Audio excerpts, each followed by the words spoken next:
நாங்கள் வெற்றி பெற்ற பிறகு நிர்வாகத்துக்குள்ளே போயிட்டோம்.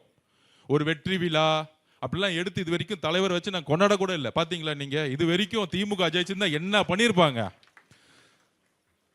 அப்படியே மன்னராட்சி மாதிரி ஒரு என்ன சொல்றது, ஒரு தங்கத்தை தலையில் வச்சிருப்பாங்க. அன்னைக்கு வெள்ளி சேர்ல உட்காந்தாரு, அது மாதிரி தங்க சேர் பண்ணியிருப்பாங்க. எங்க பார்த்தாலும் கொண்டாடி இருப்பாங்க. வெற்றி பிறகு எங்களுக்கு கொண்டாடுறது கூட டைம் கிடையாது.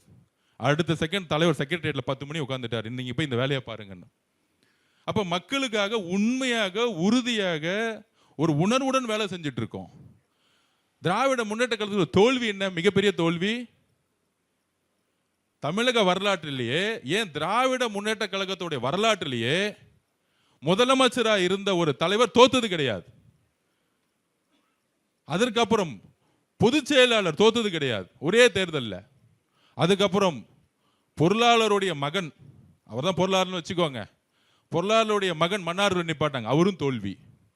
15 அமைச்சர்கள் தோல்வி, கட்சியே தோல்வி. சட்டசபையில் வந்து உட்காந்துட்டு அவங்க தலைவர் தோத்துருக்காங்க, சட்டசபைக்கு வரலன்னு ஒரு உணர்வு கூட கிடையாது. சிரிச்சு பேசுறது, கிண்டல் பண்றது, ஒருமையில பேசுறது, கெட்ட வார்த்தை பேசுறது. நாங்க ரொம்ப அமைதியா தலைவரோட வழியில மக்களுக்கான பிரச்சனையை மட்டும் பேசிக்கிட்டு இருக்கோம். எங்களோட ராஜ்மோகன் எந்திரிச்சாரு, ரொம்ப மெக்னானிசம் என்ன மரபு சொல்றாங்களே, நாங்க சட்டசபைக்கு முதல் நாள் புதுசு, நாங்க பாதுகாத்த மரபை திராவிட முன்னேற்ற கழகம் பாதுகாக்கல. மற்றும் ஆப் ஸ்டோரில் இருந்து பாலிமர் செயலியை QR கோடு மூலம் பதிவிறக்கம் செய்யுங்கள். செய்திகளை உடனுக்குடன் பெறுங்கள்.